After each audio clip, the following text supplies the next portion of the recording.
কখনো কখনো নিজেদের পিছন ফেটে গেলে যে আমরা সেটি নিজেদের সুবিধার কাজেও লাগাতে পারি, সেটি আমি একটি মেলাতে এসেই জানতে পারলাম।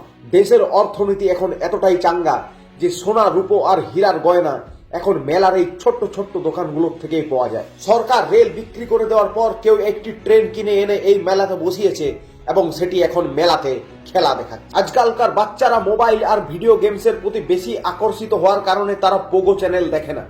তাই চাকরি হারিয়ে ছোটা ভীম এই ঠান্ডার মধ্যেই মেলাতে এসে দাঁড়িয়েছিল এবং নিজেকে 30 টাকা দামে বিক্রি করে দেওয়ার চেষ্টা করছিল যাতে সে 6টা লাড্ডু খেতে পারে। এখনকার যুগে ছেলেদের জীবনের দাম কম জানতাম, তবে যে সেটা 20 টাকা অবধি নেমে গেছে এটা আমার জানা ছিল না। দেখে খুব খারাপ লাগলো। খিদে পেয়ে গেলে আমি এমন একটা দোকানে পৌঁছাই যেখানে স্পেশাল পাঁশকুড়ার চপ পাওয়া যাচ্ছিল।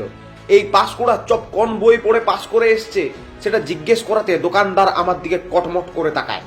এদিক ওদিক চোখ ঘুরিয়ে আমি দেখি যে অনেক কিছু জিনিস দিয়ে চপ বানানো গেলেও সবজি ও মাছের দাম ক্রমাগত বাড়তে থাকায় এগুলি এদের উপরে চাপ সৃষ্টি করছে।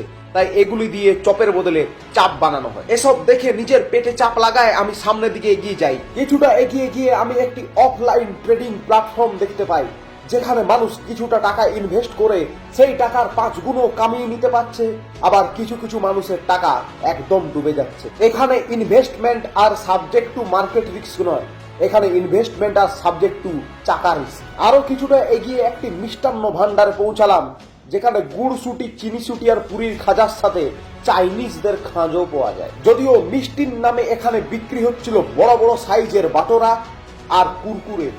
মেলাতে অনেক পরিচিত মানুষদের ভিড়ে কিছু কিছু এক্সদেরও চোখে পড়লো যাদেরকে আমি ইগনোর করলাম। একটি জনৈক চাট সেন্টারে পাপড়ি, কচুরি, ভেলপুরি, দই ইত্যাদি অনেক জিনিস চাটতে বলা হলো চাটুকার না হওয়ার কারণে আমি কিছুই চাটিনি। বাড়ি ফেরার সময় আমি দেখতে পাই বাজারে ঠিকঠাক দাম দর না পাওয়ার কারণে মনের দুঃখে গলায় দড়ি দিয়ে ঝুলে পড়েছে কয়েকটি পুতুল।